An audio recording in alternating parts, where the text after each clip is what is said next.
Did you see the stylish king? Welcome to the Young IPA podcast for Friday, June the 19th. I'm James, this is Pete. G'day everyone, different order of opening words there, James. Well, you know, cool. I'm just going to throw people off the scent for a second, you know. Just this podcast is constantly evolving, constantly getting better.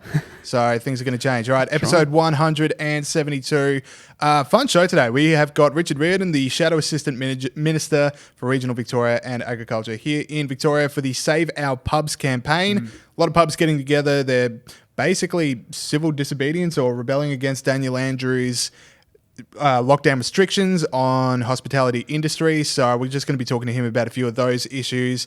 Basically the inconsistencies in Daniel Andrews' approach to coronavirus restrictions and so on, Pete. And he brings with him a scoop from, I think, the Auditor General's office about the cost of barriers in the country. Yeah.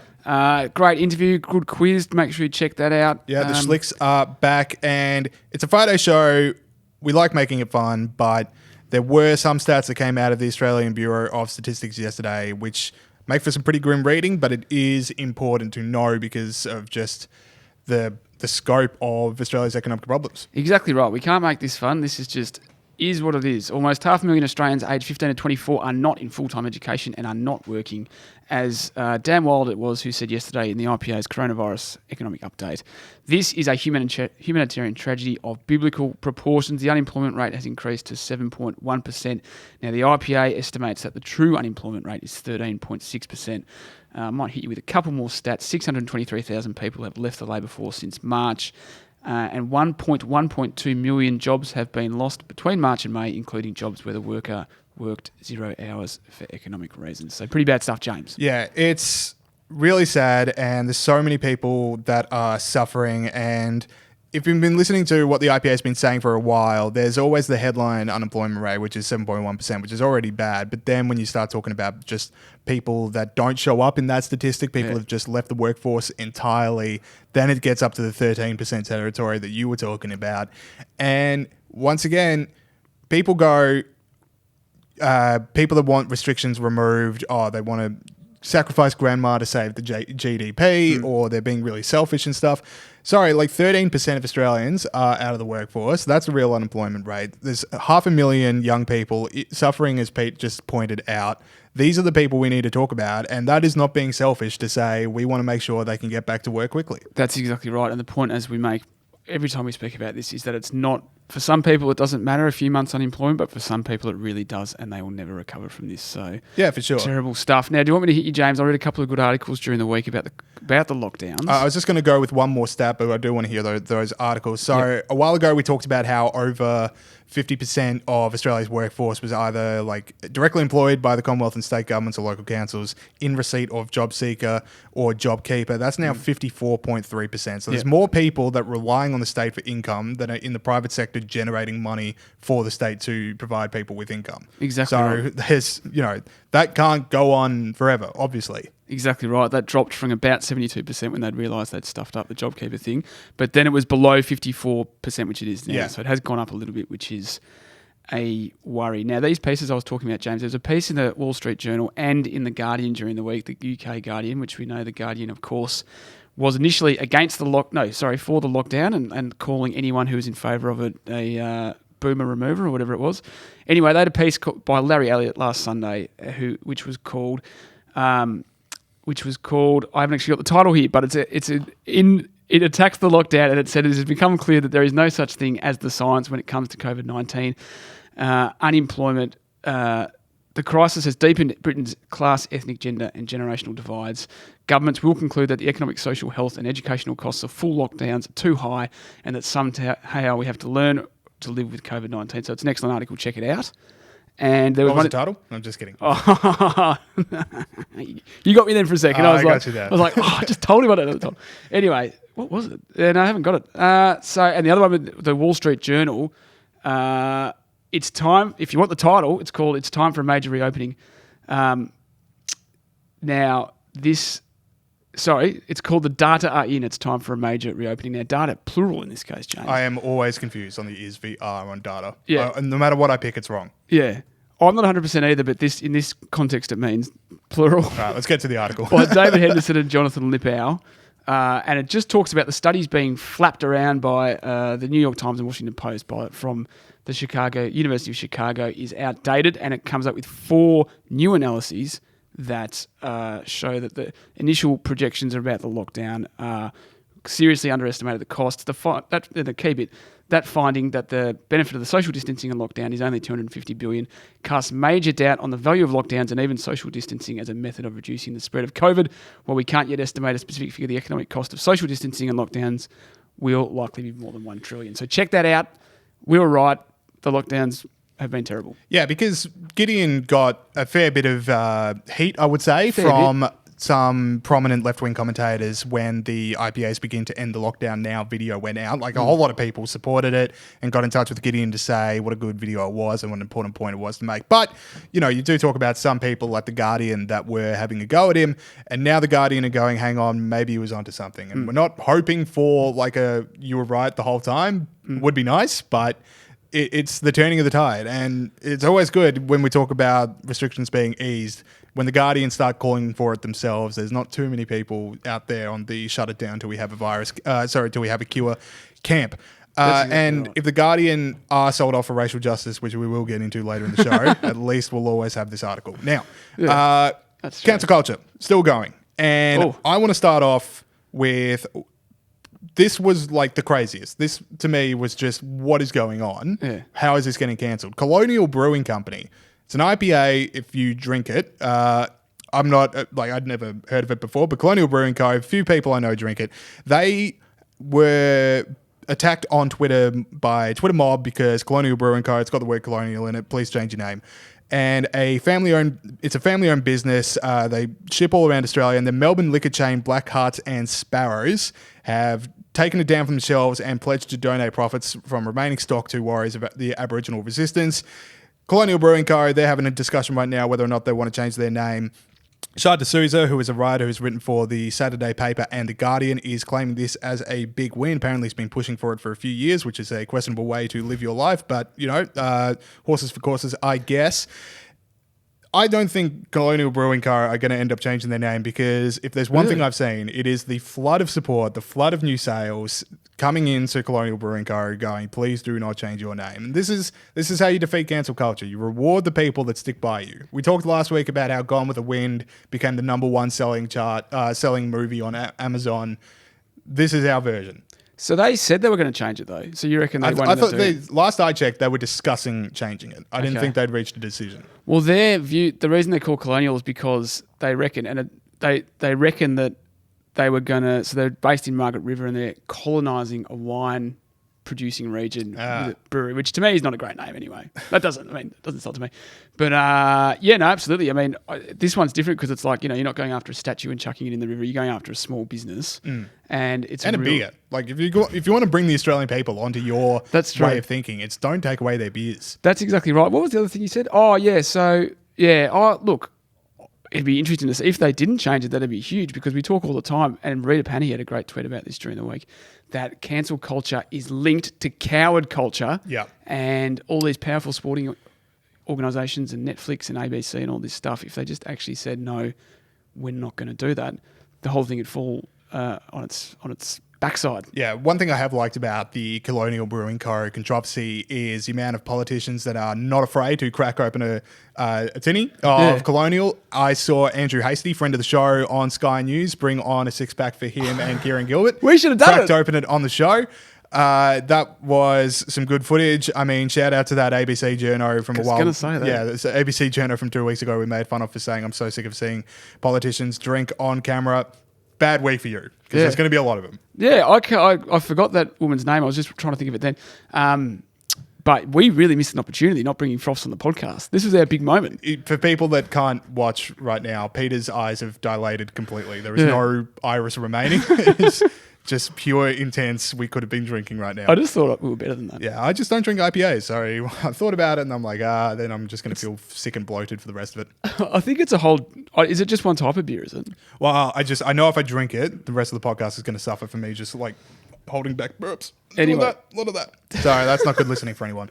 Go on buy Freedom beer. I want to move on to another target of cancel culture, which you got fired up about, which was Josh Thomas. Yeah. Josh Thomas does no one deserves it, but he deserves it. He tweeted out, "Hey Australia, are we still chill with?"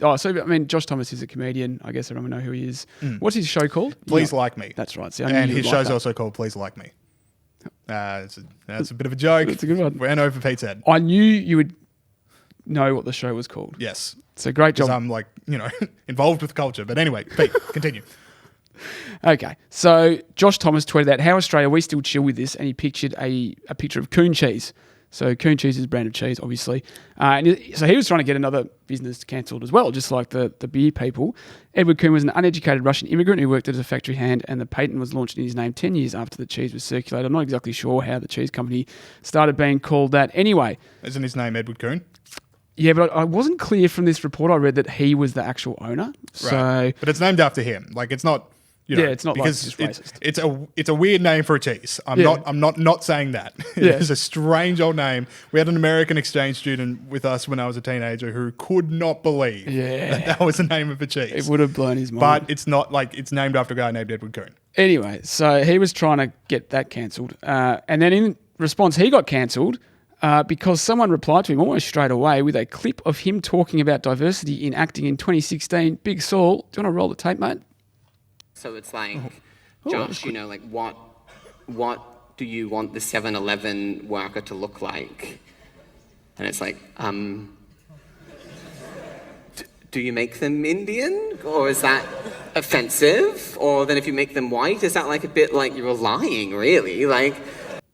Those first laughers at the first pregnant pause kind of told on themselves a little bit, I would say. What do you mean? Just like the second they saw where the joke was going, that was one you want to stifle down. But anyway. See, I reckon that's one of those ones where everyone's like, ooh, but like what is actually racist about that? Like how is he, like what is the... Not my favourite can anyone answer on this one. Can anyone answer the question though? Like what is he meant? Is he meant to hire Indian people to be 7-Eleven people? There's a little bit of Is this the direction you want to take this conversation?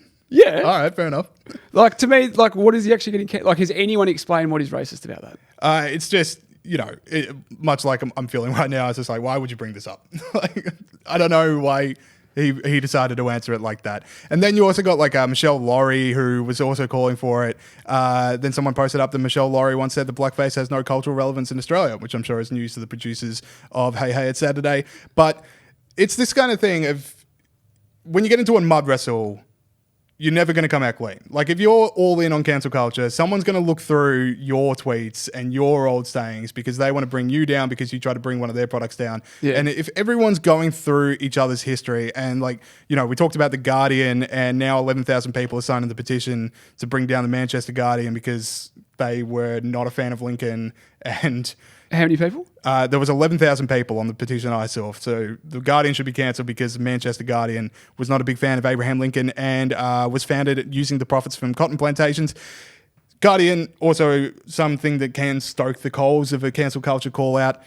Anyone that opens themselves to trying to cancel someone else, you're opening yourself up to getting cancelled yourself. And it's just, you know what? Why don't we just treat everyone, what they're doing right now, what they're saying right now, what their actions are right now, because no one's going to come out looking great from Twitter. Let's go see what you did 10 years ago. I reckon he's just pointing out the stupidity of the whole thing. There's literally not an option for him that's not offensive. He either chooses a stereotype or he chooses a white person. Everyone's like, oh, why would you choose a white person? So for me, he's just called them out on the stupidity of the whole thing. Onto The Guardian, you started this, James Bolt. I might have manifested this, which makes me feel bad because I just said there should be no cancel culture, but I may have breathed this into existence. Yeah, so I mean, that's... let's cancel The Guardian. We're going to talk... No, let's not cancel The Guardian. Oh, I mean, that's like, I'm joking. But but based on this logic, why is The Guardian still printed? Why isn't the Democrats as a political party disbanded? Because they supported slavery and they were on the wrong side of history. They were the secessionists from the South. That's right. They're on the wrong side of history with the civil rights movement. Yeah. And we're going to get into what they were wearing the other day. But no, this is carrying on. So let's get on to the one that has really captured my imagination. Unless you've got any more. I just have one more thing. Okay. And I want to look at a camera. I think I've done this before on the show, but I want to look at the camera right now. I'm looking at my cameras. If you're the kind of person that looks through people's social media history or things they did 20 years ago to find the thing that will cancel them, find a better way to live your life. That's just no way to live. Yeah, well, yeah, it's not... I mean, that's the thing. Like attack them on what they just said rather than, well, if you look at what this thing you said 15 years ago and what you thought was a private conversation was, there'll be some changes. Yeah, exactly right. And it's like, what is that? Does that make the world less racist? Like, does that actually help anyone living in African American community or living in Indigenous community? I'm with you on that. Swing Low Sweet Chariot, James. Yes. So England rugby bosses. Now this is breaking news, so you might not have heard this one. England rugby bosses are expected to call on fans to drop singing. So they haven't officially done it yet. To drop singing "Swing Low Sweet Chariot" as their unofficial anthem because of its associations with slavery. The RFU has stated we need to do more to achieve diversity, and we are determined to accelerate change and grow awareness. Now this one fired me up, James, because I love having a few froths and singing at sport. Mm-hmm. And I'm obviously not an England rugby fan, but it's a beautiful song, and I want to run through a few historical facts about Swing Low Sweet Chariot. Written by Wallace Willis, who was a slave, and it was a source of inspiration and hope for African Americans during the 19th century.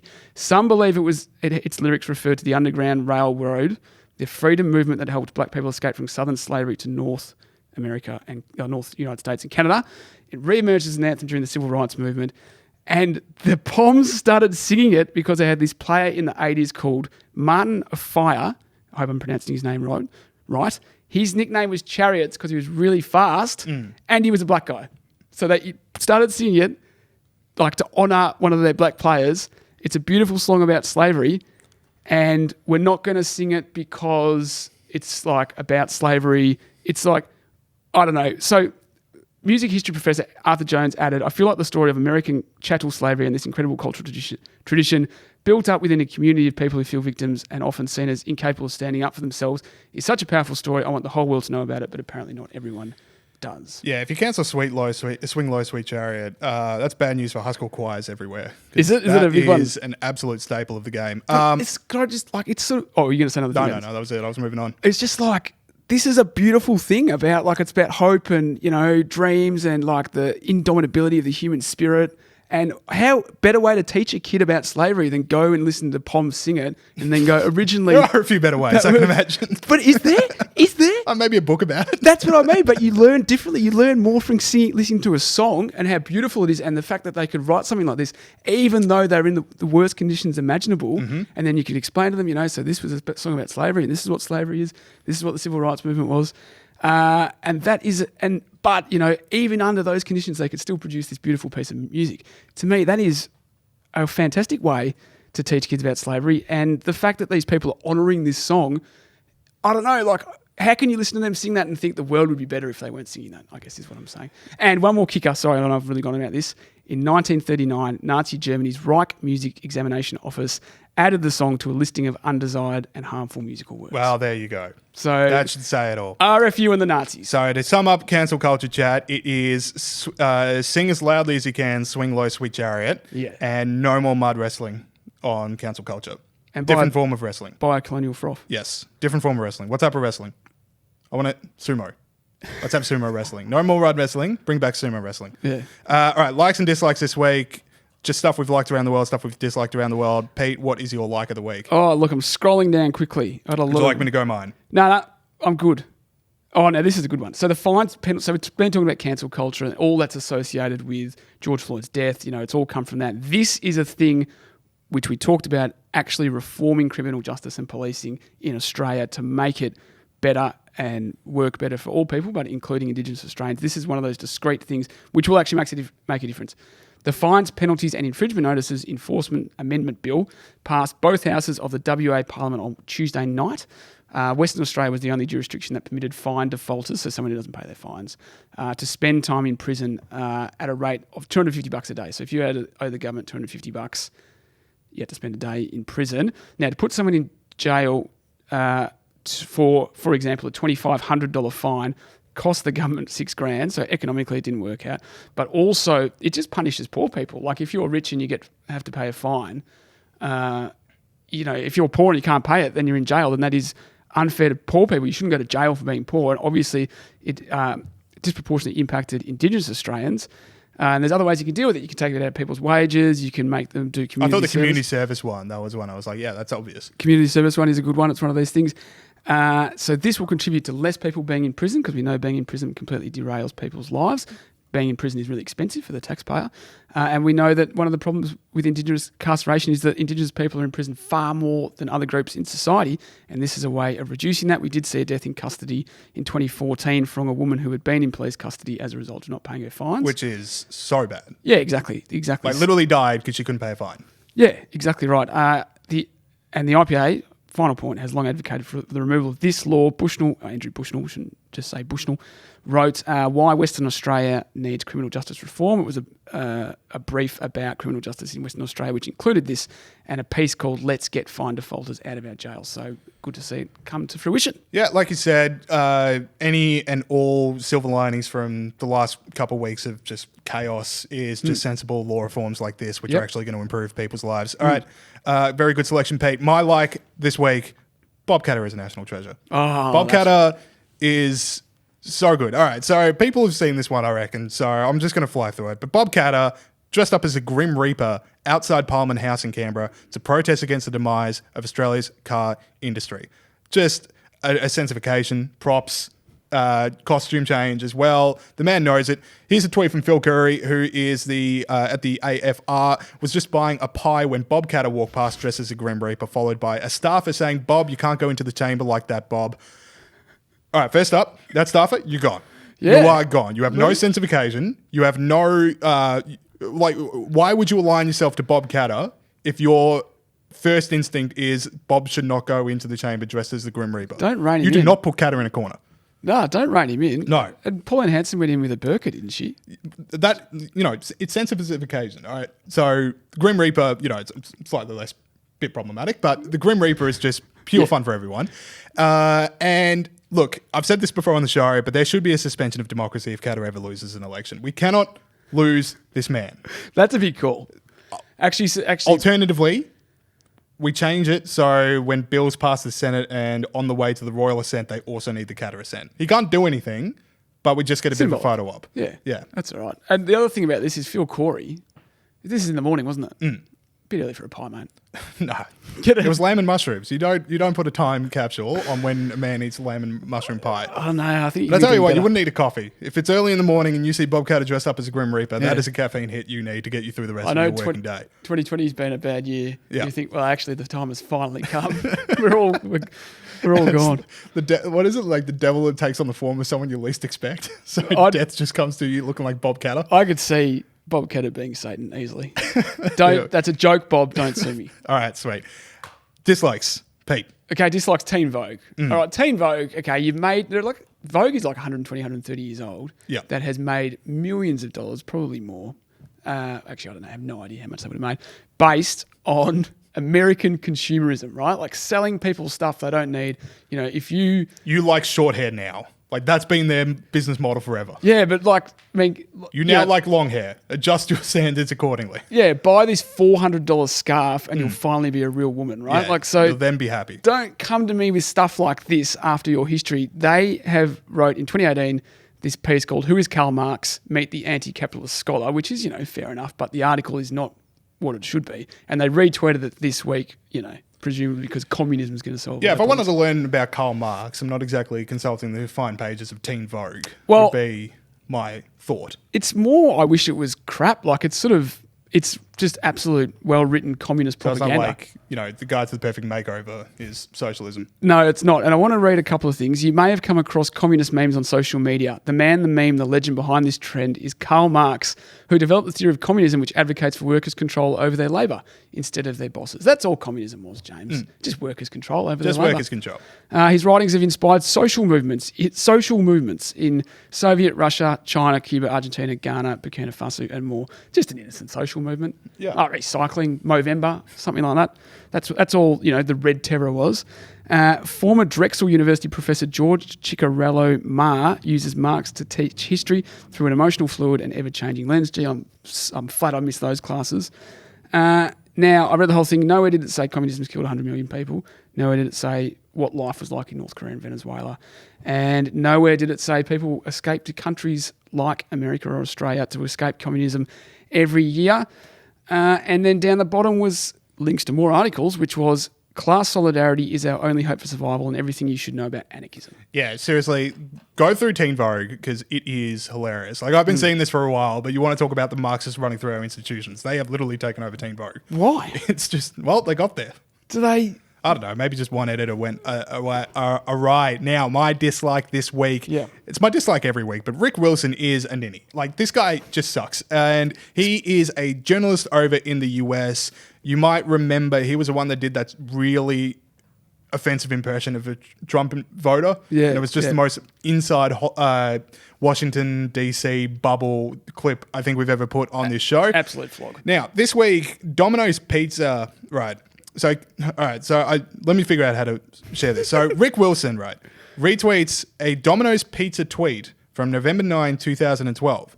Now, the 2012 tweet was in reply to Kayleigh McEnany, who is now Trump's press secretary. She back then tweeted how much she was loving Domino's Pizza. Domino's in 2012, November 9, 2012, responded, "That's one heck of a compliment. Thanks for the love. We appreciate it." Now, Rick Wilson has retweeted that on June 16 this year, going, "You just killed your brand." And then, which is so bad, as if Domino's replying to a compliment. Well, why don't I let Domino's tell us what's happened here? Because they replied to Rick Wilson saying, "Well, it's unfortunate that thanking a customer for a compliment back in 2012 would be viewed as political." Guess that's 2020 for you. Talking about earlier how it's what cancel culture just needs some people to stand up and fight back. That is how you do it, Domino's. And when I talk about how mud wrestling and getting into cancel culture just leaves you wide open, someone did a quick scroll through Rick Wilson's Instagram feed I didn't know this. This is and his wife's Instagram feed and found they were partying on their boat, which had a esky with a Confederate flag on it. Now, I thought that got cancelled. Racist. Yes. So don't get into the mud ever. So you're saying the esky had a Confederate flag? Esky, I'll show you. So the esky has a Confederate flag on it. You can just see in that top right corner there. It's a racist esky. That is a racist esky on his boat, but apparently Domino's can't reply to a tweet from 2012. It's incredible how much of the left are... Oh, he's not left, is he? Rick Wilson? Yeah. Oh, yeah. I thought he was just one of anti-Trump Republican. Well, certainly he would look down on people that support Trump. Okay. So anyway, it's incredible how many of those, the Democrats, the Guardian, the ABC, anyway. Yeah, well, just don't get into the mud. Like, this is why you shouldn't do cancel culture. All right, let us now talk to Richard Riordan and then the quiz. Okay, we now welcome on to the show Richard Riordan, Shadow Assistant Minister for Regional Victoria and Agriculture. Richard, how you going? Very well, thanks, boys. So, Richard, you are supporting the Botanical and other bars around Victoria who have started the Save Our Pubs campaign and are basically rebelling against Daniel Andrews' economic lockdown measures. Now, what is it about their cause that speaks to you? Well, I'm my electorate, for those your listeners won't know, but basically has the whole Great Ocean Road. So a big whack of the people that I represent really rely on being able to go to pubs, go to restaurants, go to cafes. When you come to my part of Victoria, you're there for a good time. You want to hang around with your mates, have a good time. And, every one of those guys, operators, there's some great spots for a drink and a catch up along the Great Ocean Road, and none of them can open up properly. And it's the same here in Melbourne. The Botanical and other, really popular spots in and around Melbourne are all suffering the same thing. One person per 4 square metres is just a killer. Most other jurisdictions in the world have woken up that, you can't put that measure on people. It just doesn't make the pubs and clubs industry and hotel industry viable. And let's face it, we've got to start getting these things back to normal. And that's where it speaks to me. Richard, we've got listeners all over this great land and, in fact, Australia. So I'm sure we've got some listeners in your electorate. But I also wanted to ask now, some of the points from the Save Our Pub campaign was that are they actually going to engage in civil disobedience if this isn't changed quickly? Because that, to me, is amazing that a number of pubs would just actually just say, stuff it, we're just going to do it.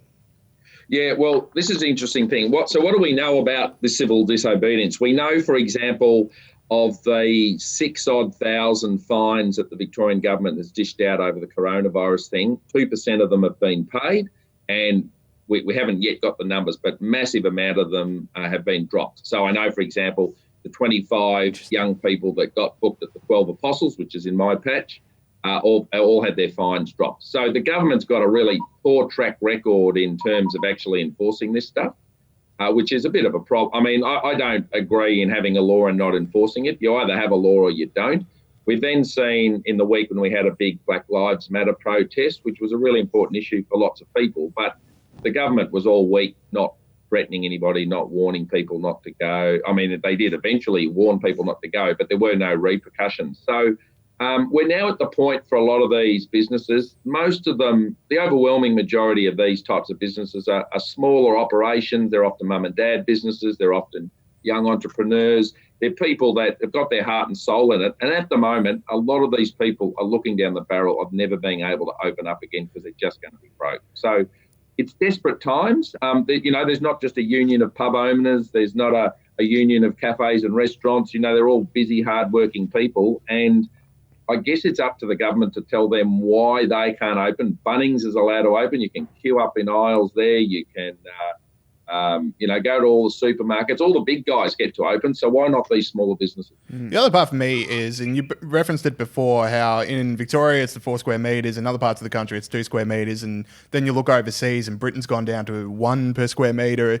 And when coronavirus started to come as a major issue, the message from every single government was listen to the experts, listen to the experts. But in the repealing of these restrictions, it doesn't seem the government to listen to the experts anymore. Like, I don't know why one thing's safe in Britain, which have a more serious issue with coronavirus, but it's not safe here.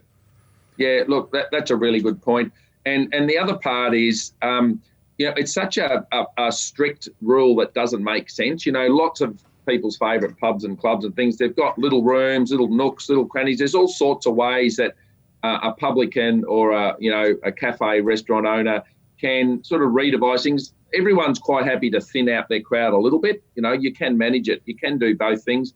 And the other thing that I think we have to move to is that if you've got grave concerns about coronavirus and catching it, well, then it's sort of, you can take your own steps and measures. No one's making you go to a pub. No one's making you go out to a restaurant. So you have the choice of staying home. And I think this sort of view that we've got to keep blanket banning everybody, there isn't a vaccine. We have to learn to live with this, just like we learn to live with other conditions.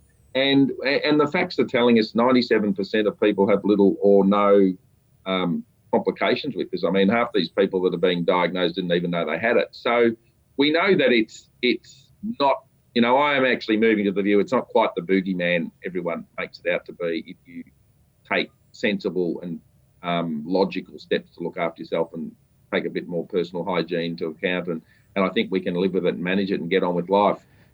That's right. We spoke earlier on the show about how the evidence is not mounting up to support the lockdowns. Now, what is driving this delay in reducing restrictions in Victoria? We know that they're reducing restrictions quickly in New South Wales, or more quickly in the UK, as James just mentioned.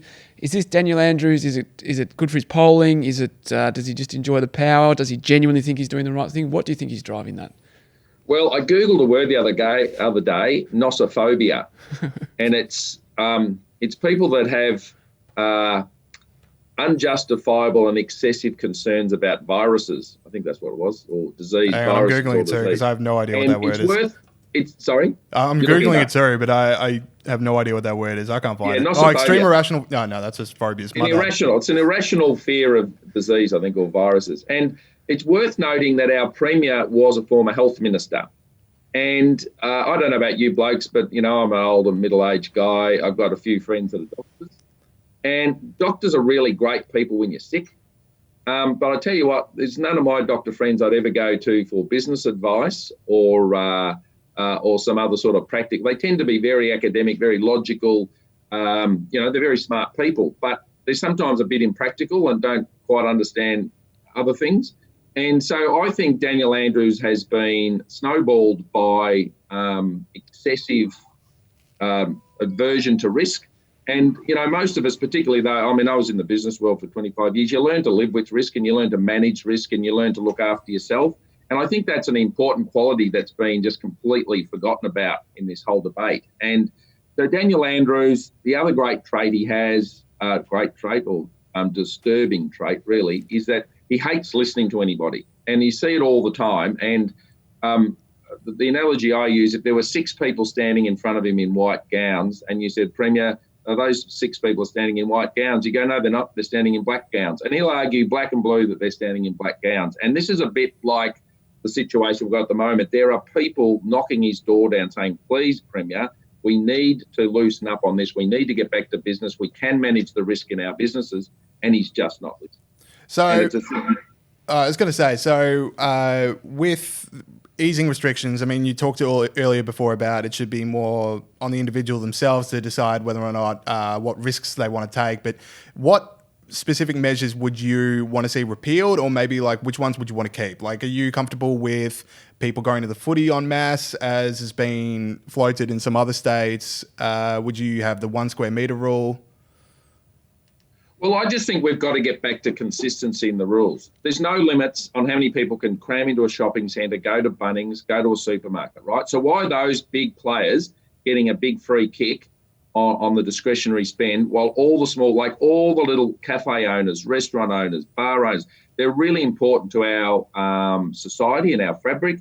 They're a big employer. They're a big employer of young people. They're a big employer of students. They're a big employer to casual mums and dads who perhaps have other careers that aren't yet making them enough dollars to keep, food on the table, whether they're artists or musicians or whatever. So there's a whole range of other people in society that are being left behind with this. And certainly as a well-paid public servant that I am now, I'm down here in the bubble of Spring Street, and, everyone down here making decisions. Job is safe. They're getting paid to work at home. They're getting all the internet and computer access. They're even getting bonuses to help pay for their power bills and electricity bills at home. And yet the average person's being forgotten about. And to me, it's a terrible an unjustifiable difference. So we're expecting, in my electorate, I've got a couple of big factories making ice cream and lamb chops and timber. Now, there's many hundreds of people work in those factories at quite close quarters. No one's sort of putting up the flag going, they can't go to work, because everyone still wants to eat their ice cream and have their lamb chops. So they're happy for them to work, but for some reason, people in pubs and restaurants can't. It doesn't make sense. Now, Richard, you mentioned when I spoke to you yesterday on the phone that the Andrews government has announced a couple of pieces of infrastructure that was already announced and claimed that it's COVID stimulus, even though it was already in the works. I want to ask a bit about why infrastructure in Victoria costs so much, because there was a recent piece in the IPA review by Daniel Wild and Scott Hargraves that found that 5 years ago, a level crossing removal cost $80 million a pop, and it now costs $250 to $300 million a go. So that's a big increase in 5 years.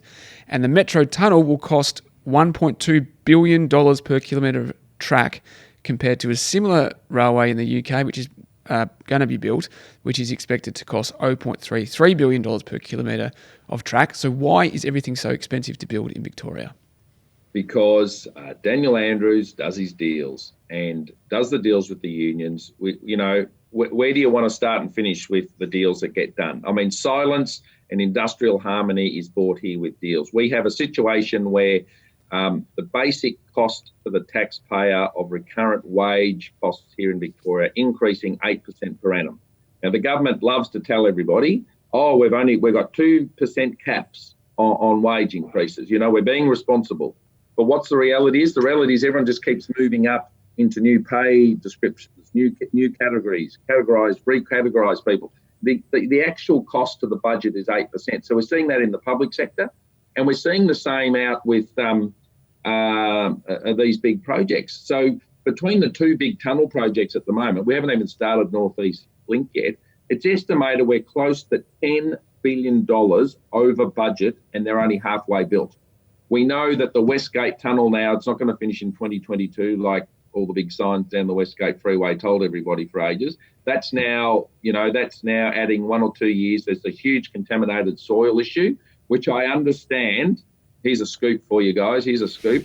I understand that the government is offering to pay back the Moorabool Shire, where they're trying to dump this soil, to make them shut up and go away, pay them $150 million to the Shire to make sure they give planning approval so they can dump the soil there to try and get that project back on track. Now, everybody said there was going to be a contaminated soil problem. It's the government's own EPA that changed the rules about dumping this soil. And yet, they just write out checks using taxpayers' money as if it's willy-nilly. Keep in mind, just because of coronavirus. I mean, this has worked out very well for Daniel Andrews.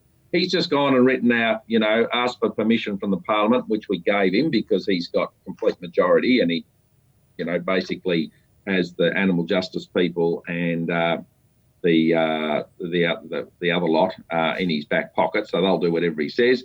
24.5 billion extra. So, Daniel Andrews came to power 6 years ago. His debt was around 14 billion. And guess what, folks? By the end of this next election, it's going to be $70 billion. Now, on a good year, we get a surplus somewhere between 500 million and a billion. 70 years minimum, 70 to 150 years to pay back for 2 tunnels, some level crossing removals, and a whole bunch of wire rope barriers that are a noose around country drivers' necks. So we're not getting much value for money, and, fewer people are getting an education. Fewer people are attending school. Where do you want to finish with the lack of accountability of this guy? Yeah, you just think how much we're going to need that money in the coming years. Now, look, Richard, a lot of my friends, they're very left-wing and they work in hospitality. And if I can talk to them enough, they'll start to admit, okay, these lockdown measures are starting to really hurt. And I just feel like we saw the numbers come out yesterday that nearly 500,000 Australians between 15 and 25 are out of work or not studying full-time. The longer these lockdown restrictions go, the more suffering there's going to be, and I think people are going to be very disillusioned with Labor here in Victoria or maybe other state governments. But for the people in Victoria, what would you say to young people that might not think about voting Liberal but certainly would feel the brunt of Labor's policies on the lockdown? It's a really good question because I've got a couple of kids, 19 and 20, 22, 23, so in that age, right? So I'm dealing with a lot of those young people, and the issue that complicates this is we've had 30 years of economic growth. So no one under the age of 50 who's in the workplace or about to go into the workplace has ever experienced economy going backwards. Now, the data coming out of what we're looking down the barrel of, if you think it's been bad now, you ain't seen nothing. At the moment, most people put out of a job have had a pretty generous job keeper or job seeker allowance. It's certainly buffeted. There are many people actually getting a bit more money than what they had before. Of course, there are many who have fallen through the cracks. But, the statistics that came out in the coronavirus hearings that we had a couple of weeks ago here in Parliament, the building and construction industry are looking at somewhere between 50 and 70% decline. Now, construction has been a major force in Victoria for employment and growth and development and stimulating the economy. Imagine that. I mean, in the Great Depression in 1933, if you've done your history, people know how bad that was supposed to be. There was only a 33% reduction in that sector. Our third biggest export, which is university foreign students, our universities get 40% of their income from the 25% of foreign students. That money is used for research, development, providing services at universities. So, people are looking down the barrel of very limited job opportunities going forward and real cuts to the things that they've taken very much for granted, access to university, pubs and clubs and jobs. Things are looking pretty tough down the track for a lot of young people particularly. And that's one of the reasons we've got to get back to work and got to get back to supporting people, because it's young people that are going to suffer more than anyone. Righto, Richard, we've got one more before we have to let you go for your next engagement. We've discussed on this podcast a lot of the crazy inconsistencies in social distancing measures, and I reckon one in your electorate is right up there with the best of them. In a recent sitting of the Victorian Legislative Assembly, you pointed out the inconsistency in regards to the 12 apostles. What was that? The 12 apostles, in terms of them not being open. So the government started telling people they're opening up country Victoria and you could go back out, and I think the government even spent some money saying the 12 apostles is open. But guess what? They haven't opened the car park. They opened the car park but kept the toilets, the kiosk and the access ramp to the 12 apostles closed. So ironically, the Labor member for Nepean bailed me up in the corridors here in Parliament this week and said, I was very disappointed. Never been down to the 12 apostles and I went on the long weekend and it was all closed up. I just looked at him and said, seriously, mate, it's your government that's locked it up. I said, don't go complaining to me as the local member. I said, go and talk to your boss. He's the one that kept it locked up. And this is the sort of crazy stuff. I mean, it's 6 million people a year get drawn down there. That's a lot of cafes and restaurants and businesses that rely on those people to come there. Well, we're not even telling people that they still haven't taken the red tape off the doors yet. I mean, this government has been very slow to get a plan back in place. Most other jurisdictions are giving businesses and industries really clear timelines on what they can expect and how they can get back to work. And Daniel Andrews just doesn't have that. I got contacted by one of Lorne's best restaurants last night after I raised this in Parliament yesterday. And he said, we've got people wanting to book holidays along the Great Ocean Road, and they want to book in the restaurants. That's what people go down there for. And I can't tell them whether I'm going to have seats or not have seats because I don't know how many spots I can have. So it's all things like that add cost and are denying young people getting their jobs back, I reckon. Yeah, and especially when Daniel Andrews goes, we need to have everyone holidaying here in Victoria, don't go to South Australia. Well, I'd probably open up the holiday spots. Now, Richard, you do have to go, but just before we were talking, you were talking about this Auditor General report that showed $1.2 billion of misuse spending. If you wanted to talk to us about that just before you left.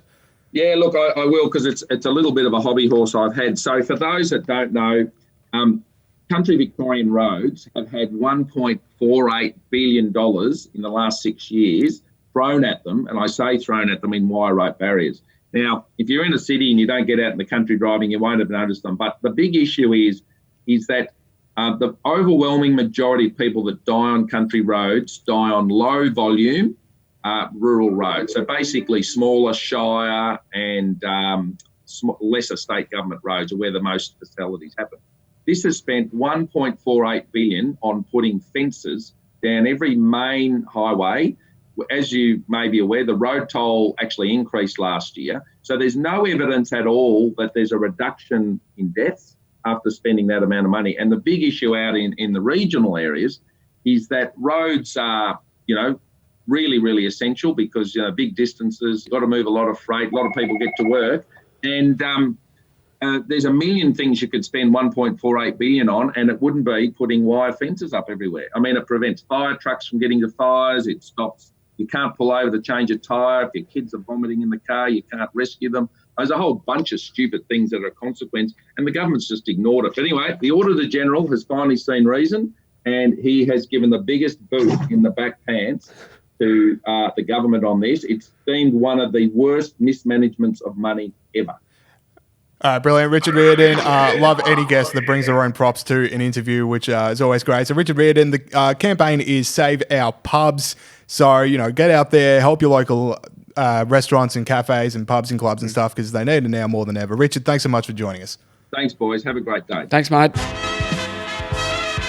Okay, thank you to Richard Riordan. And now we have the quiz. So quiz is, you had one last week, Peter Gregory, reigning champion. I think well so. done. I can't quite remember. No, you won the Who Am I remember it so clearly Jordan because I was Peterson. so proud of you. Jordan Anyway, Peterson. we have the Schlichts back. Always good to have the Schlichts on the quiz. We have Adam. G'day, thanks for having me. Adam and Mia, of course. Hi, thanks for having me back. Now, we were discussing earlier this morning, so Australia may or may not be under some sort of cybersecurity threat, is the breaking news. And Adam, here at the IPA, you help us out with a fair bit of emails, and I floated that maybe Australia needs to use Adam just as its cybersecurity guy. Apparently, we need a bit more boosting up on that side of things. And you referenced that you would be a very good spy. I think I would be a good spy. Now, what do you bring to the spy table? Well, other than the fact that I am now announcing it on a podcast. Yeah, this is a bad start. If I'm ever being employed as a spy, I hope they don't see this podcast. Yeah. But I don't know. I think I'd find it really fun. I'd really enjoy the code names, and I'd stick and use all the code names all the time. Yeah, actually, what was the code name? Because I typed your name into an anagram creator, and I came up with Chaz Dal Mitch, which I think would be a good code name. Yeah, I think Chaz. I might change my Facebook name to that. To Chaz? Which kind of ruins... Yeah, reclaim Chaz, because Seattle has desecrated the good name of Chaz with the autonomous zone. But yes, Chaz needs to come back. Chaz is everywhere unhappy about that. I just wanted to quickly throw to Mia. Go. Mia had some strong comments about Adam's suitability as a spy. Interesting. Yeah, I think it would last maybe the first day. Why is that? And then he'd come home and he wouldn't say I'm a spy. I don't know if he's coming home if he's lasting one day for me to spy. No, but he'd come to something and he'd be like, guys, I can't tell you what my job is, but just know it's important. And then someone would go, and then they guess something. And it rhymes with pie. Yeah, he'd be like, that's fine. That's not it. It's not that, but it's something super secret and I can't tell you. That's fine. Yeah. You're allowed to say that. You're just not allowed to say you're a spy. Yeah, you've also got this like big winning smile like as well. You'd be like, guys, I can't tell you what it is. People can't see it at home, but I am smiling really broadly. I just don't believe that there are that many spies that really don't tell all their friends. You tell a few mates. I just don't reckon you could. I mean, I've seen The Departed. I know what it's like to be a spy. That's all you need to see. It depends what you're doing though. Like if you're James Bond, like if you're the guy that goes and shoots people, Yeah. probably don't tell people. No, I but if wouldn't- you're wouldn't be just in leading the office, conversations with that. yeah, if you're just in the office, like it'd be fine. Yeah. My problem is I'm way too honest. Someone just be like, "Are you a spy?" and be like, "You got me." You He's got an me." open book. Well, that's fair cop because they've guessed it. Yeah, no. Very 50 awful. goes to spoils. All right. All right. Are we ready for a quiz? I'm ready for a quiz. I'm absolutely ready. Okay, cool. So if it is your first quiz, 1 point on for correct answers, 1 point off for incorrect answers. Buzzers are your first names, and we've got a who am I at the end. Now, this week, Victoria v South Australia, it's been a war. Ah, yeah. got comments Daniel about Andrews floated, why would you go to South Australia? So that is my first question. Name 3 reasons to go to South Australia. Oh, roof. So you guys really don't think of anything? Okay. To go to the footy, Yeah, Adelaide Oval, beautiful ground. the pie floater in Glenelg. Wouldn't be one of my Is it Glenelg? leanings, but I'll It's still take a your thing. word for it. And obviously the Barossa Valleys. Barossa Valley. All right, I'll take that. Peter Gregory, All right. the Minister for Tourism in South Australia. South Australia's not as bad as people say. Yeah, good churches, that's the thing. I don't know. Right? I don't know anything. I got about family. I got family in South Australia. Whenever we go, Dad's like, "Let's go to a church." Really? Yeah, not even Oh, okay. religious. Just let's go to a church. I thought you were just hitting on the emptiest of empty talking points. Yeah, it is an empty talking. Look, I'm not going to say it's a full talking point, but got to give a shout out. Okay. Called the state of churches for a reason. Yeah, great cricket as well at Adelaide Oval. All right. Unfortunately, the energy. These are one of the ones where it's not the most fun questions, but these are extremely important stats, and everyone should know them. So, Here we look, go. I know what this is going to be. unemployment rate came out yesterday. It's now 7.1%. Now, accounting for people that have left the labour force and have been reduced to 0 hours of work, which doesn't show up in the unemployment rate stats. Now, what is the real unemployment rate? As calculated by the IPA. As well, calculated. Estimated. All those words. Is this... Are we doing- Is calculated it and estimated? closest to the... Yeah, closest to the That's pin. right. We'll make one of these go first. Ideally, we'd all know it by I know heart, it. but let's go closest to the pin. I know it pretty close, but I don't know the exact... Talking a big game. Like, I reckon it should be 2 points off if Peter doesn't get this. I from how mentioned- big the game has been I talked. mentioned it earlier in the show. Oh, interesting. Okay. I'll guess, Mia. Mia. 51%. 51. Yeah. Huge. That's- Is that too high? That's an extraordinary No, that's amount. like half of everyone. More than us. This is why I should have waited for everyone else to go. You need a good grounding stat. I'll tell you what, it's wide open for when it's closest to the pin, but Yeah, two it could people be are very someone could go far too apart. low. So All right, well, I'm going to go... So 7 is the... 7.1% is the Yeah, official yeah. unemployment rate. I'm going to say 13. 13, interesting. I Peter. think it's 13.2. It's 13.6. So points on for Peter Gregory. I wasn't close. snaking you then. Talked That's a what I was gonna huge say. game. I was going to say 14, and I would have... It would have been equal. No. Would have been equal. Yeah. Would have been a wrestling match just in front of the. I'd be happy with that. thing Or- here or to just a decide the point. tiebreaker. No, wrestling. No. I said wrestling. Now, I'd take Adam down, by the way. If he thinks that he would win a wrestling match. if the two fighters want to take place, Been thinking about that, have you, Pete? Well, I just didn't like the confidence with which he went, yep, I'll do it. I'm like, okay, big boy, let's go. No, just kidding. No fighting on the podcast. come on, not fighting on the podcast. This is a pro fighting We could do an podcast. arm wrestle. Oh, on the already table. copping out. All right. seeing- Question 3.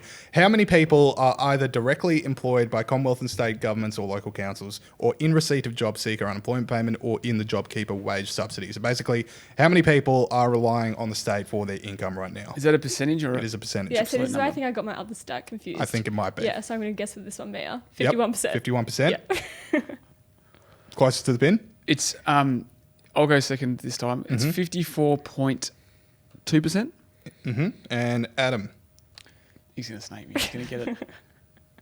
53.8%. Oh, you went the wrong way. It was Yeah. 54.3. It could have been the knew greatest it. snake in the history I of the knew it planet. was 54.2 or 54.3. All right, so today we had a hex fee shake up. So a lot of prices being changed on hex fees. And no, that's probably impacting a lot of people out there. Now, how much more will humanities, society and culture, and comms degrees cost from what they are now? Percentage. Might go closest to the pin again. Percentage A lot of increase. percentages. I'll go first this time because I've dogged these guys.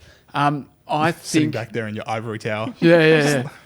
I think it now. I did read this morning, and it should be noted that it's actually only for people that are going to enter university next year. It's not now. It's not for people already there. Oh, so we're safe. You guys are safe. It's like Oh, 67% for humanities. Okay, 67. It's big. That's a Oh, I lot. shouldn't say that. It might be big. Ooh, I'm going to say good save. I'm going to go more conservative and go 45. 45. So 45, 67. Yep. Okay, 68. Mia gets it. The old snake has worked. It's 113% fee rise compared with current costs. Yeah, so Unfolding story in the sense that I don't know why they're doing that. Like they've said, So it's to encourage people to go to jobs that are going to be the skills that are going to be employable in the coming years, which That's- apparently humanities, society, culture, and comms degrees are not.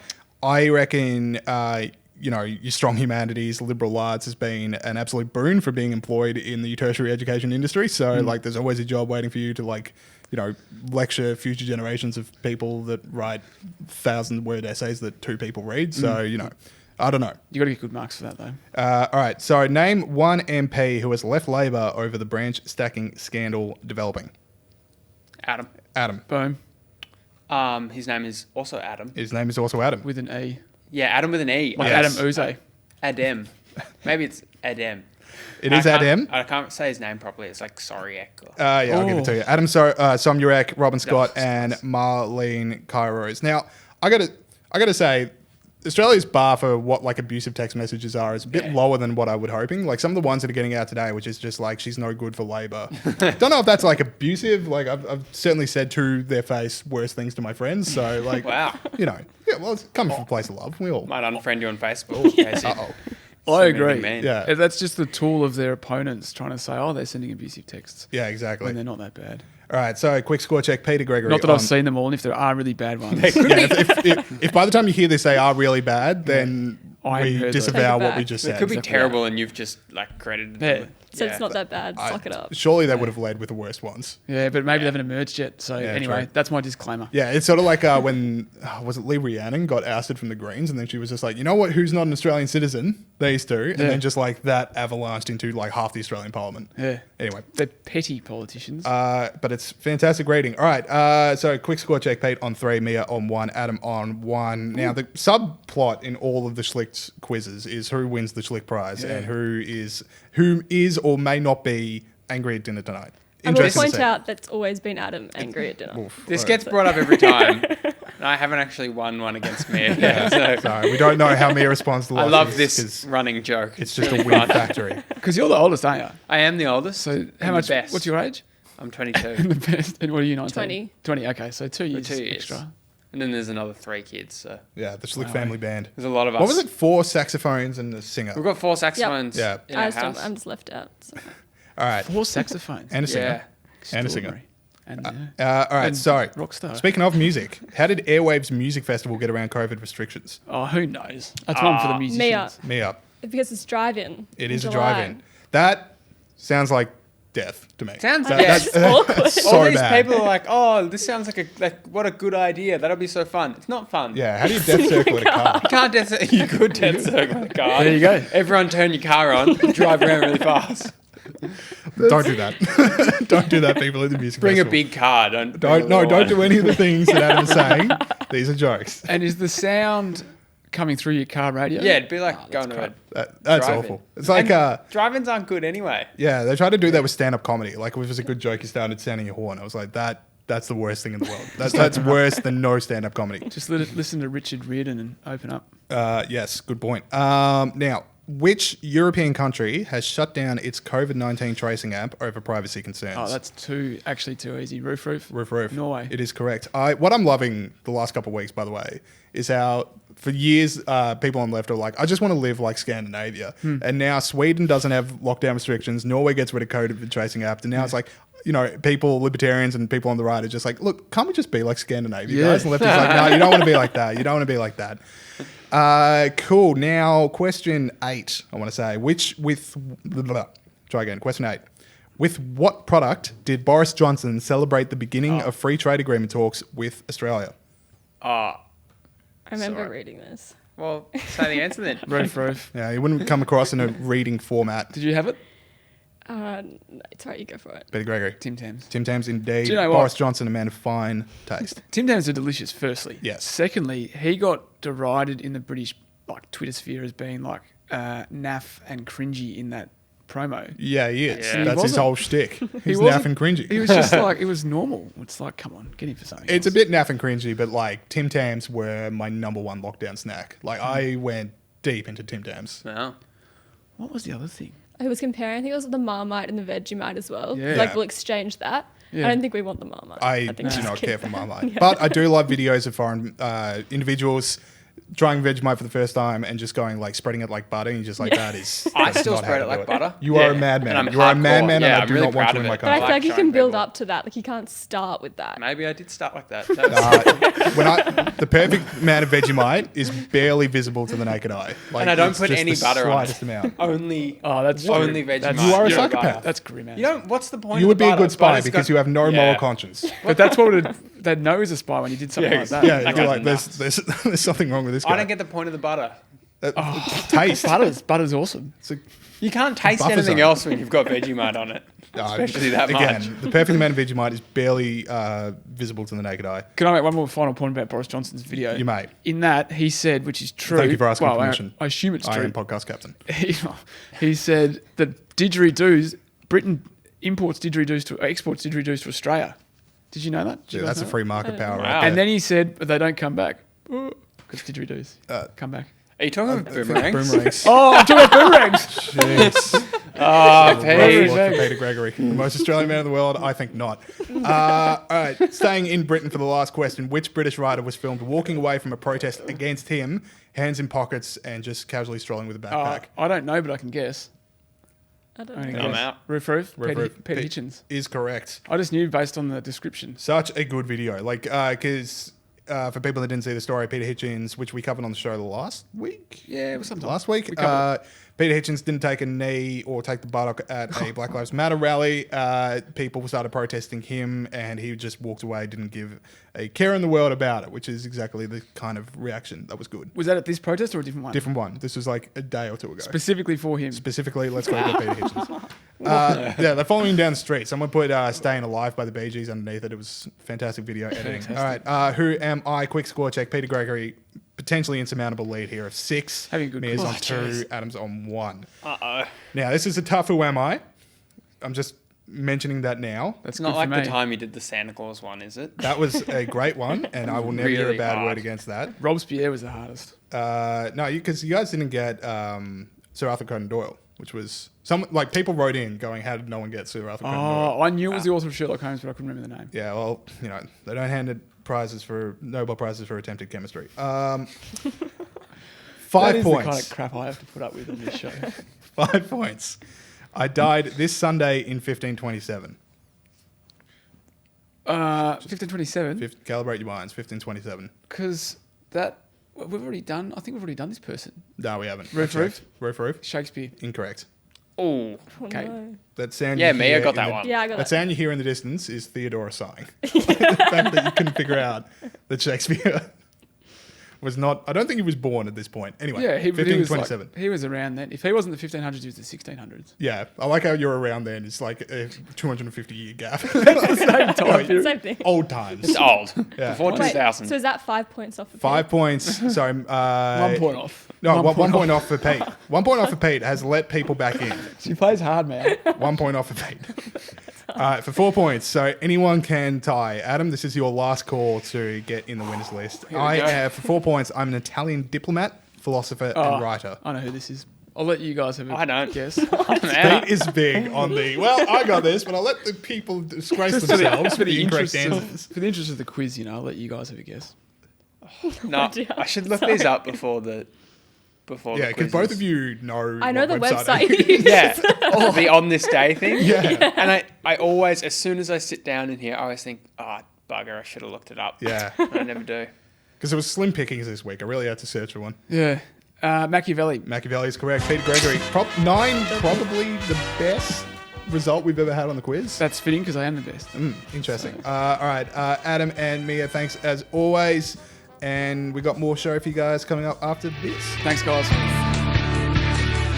All right. We are running super long on this show. So we've got a few stories that have made us laugh this week we want to fly through. No. And Pete, we had No, congrats on winning the quiz. Oh, congratulations on winning the quiz. Thanks, Well done, mate. Peter. Snaps for Pete. Snaps for Pete, I everybody. can't believe Mia tried to claim I'd lose 5 points for getting the wrong answer. She drives a hard ball. But she's a Pete, snake. this week we had a state off. Yeah, right. Okay. Now, the reason I didn't like this, James, was because it achieved exactly what it was meant to achieve, and that was distract from the fact that I live in house arrest because I live in Victoria, and because And half of the Labor ministry. the Labor Party's tearing itself apart. Yeah. And what's the other one? Yeah, with the unions run this state, because for a second I was into this. Now, Daniel Andrews, I'm going to read to you the opening sentence in the Adelaide Advertiser for their article about this.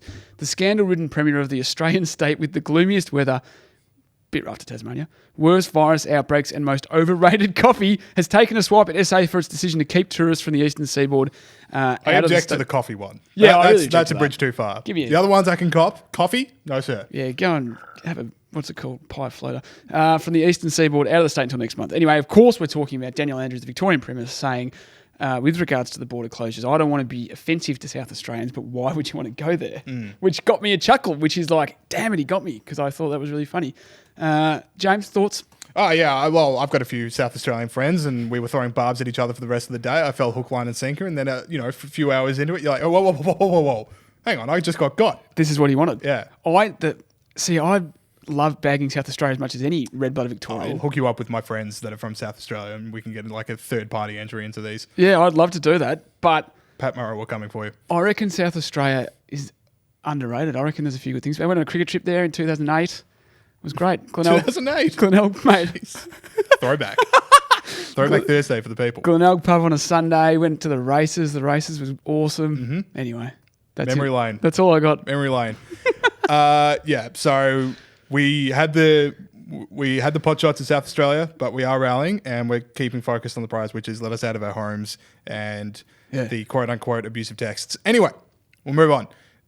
Few weeks ago, people would have seen at the basically the height of the Black Lives Matter protest, a bunch of Democrats, including Nancy Pelosi, wearing kente cloth and kneeling to show respect. It was a bit cringeworthy at the time, especially the cloth. Bit cringeworthy at the time, and now it's sort of the meme about it is going around. The kente cloth is actually historically worn by rich African slave owners and traders.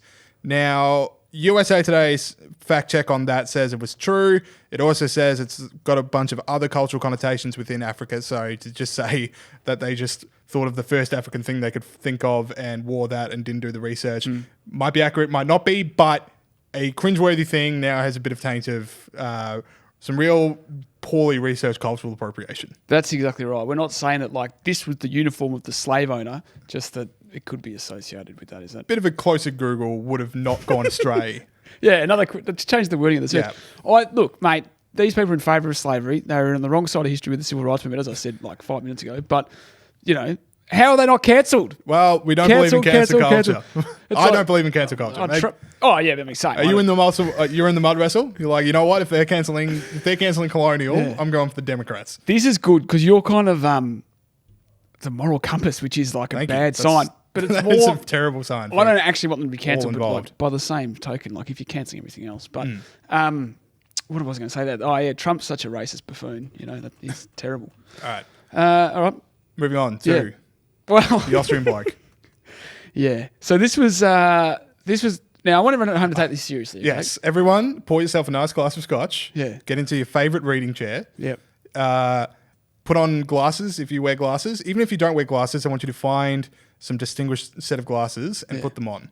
Because Pete is about to get some real highbrow stuff happening. Don't think that this is a vulgar story for cheap laughs, because this is serious. A man in Vienna has been fined €500 for breaking wind loudly in front of police in a move the Austrian capital's police force was at pains to defend. Now, city police wrote on Twitter in German, of course, no one is reported for accidentally letting one go. I'm taking this seriously. Very seriously. So apparently this bloke got up from a park bench, looked at officers, and this is the quote from the police force, let go a massive intestinal wind, apparently with full intent. Now, Unreal body control.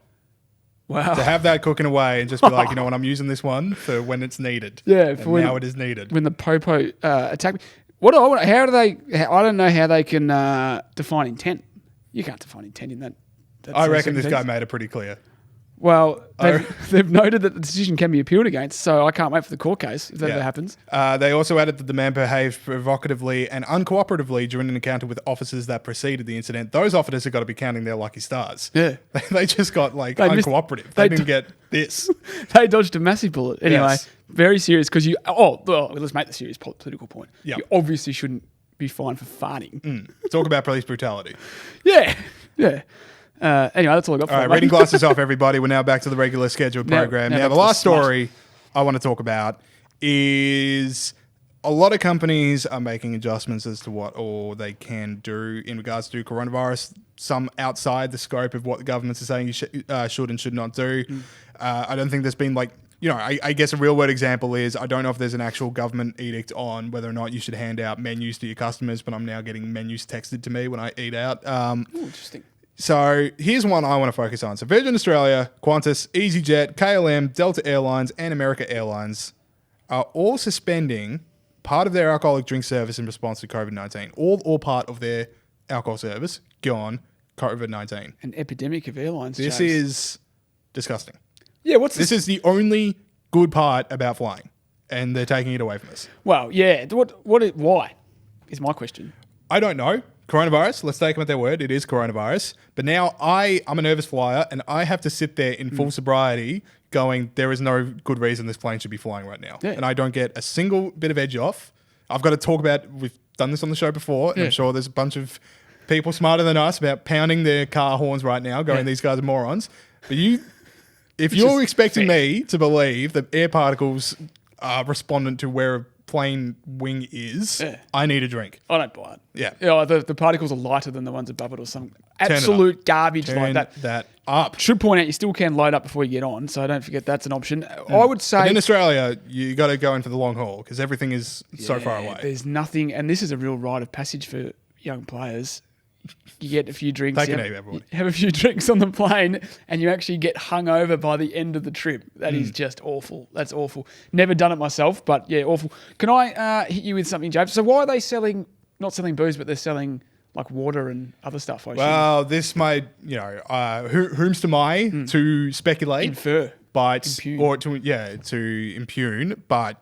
I imagine it's just like, why don't we just use this to not serve alcohol to people that get rowdy on planes? I thought they'd make money out of the booze. Maybe they do, but then you get someone that gets one too many and starts clowning around when they should be wearing their seatbelts, sitting 10 and 2. So, I can see that, but I need a drink. Staging a mock hijack as a joke or something. We've spent too long on this topic. It's time. Spent long enough. we'll take our questions off air. Yeah. That is it for the show this week. Thank you to Richard Riordan and Adam and Mia Schlicht. And make sure you're leaving us that 5-star review on iTunes. Oh, no, make sure you're leaving us a review on iTunes. Stars, whatever you believe.